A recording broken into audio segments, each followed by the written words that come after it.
Hello friends, welcome to my channel Vaishali homes કિચનમાં આપનું સ્વાગત છે।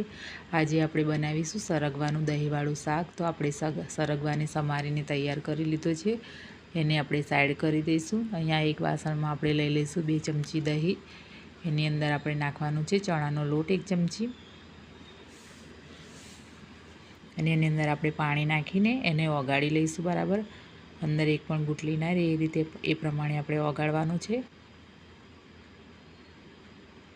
અને હવે આપણે એને પણ સાઈડ કરી દઈશું।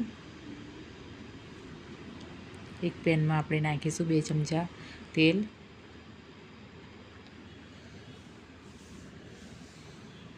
અડધી ચમચી આપણે રાઈ નાખીશું ને જીરું નાખવાનું છે। રાઈ ને જીરું બરાબર ગરમ થઈ જાય પછી એની અંદર આપણે ચપટી હિંગ નાખીશું। અહીંયા મેં આદુ લસણ મરચાંની પેસ્ટ તૈયાર કરી હતી, એ પણ આપણે અંદર નાખીને એને આપણે શેકી લઈશું।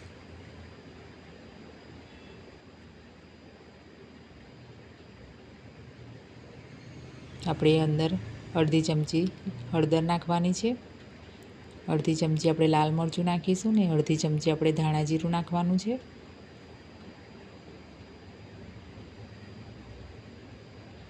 એને આપણે બરાબર શેકી લઈશું। ચણાના લોટને દહીંની સાથે આપણે ઓગાળીને જે તૈયાર કર્યું હતું એ અંદર આપણે નાખી દઈશું, અને આપણે એને થોડીક વાર માટે ઉકાળી લઈશું। અહીંયા આપણે સરગવાની બોઇલ કરીને તૈયાર રાખ્યો હતો, એ પણ આપણે અંદર નાખી દઈશું, અને હવે સ્વાદ પ્રમાણે મીઠું નાખવાનું છે।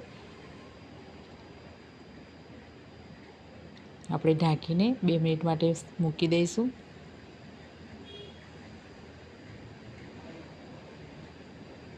તો તમે જોઈ શકો છો અહીંયા આપણે સરગવાનું દહીંવાળું શાક તૈયાર છે।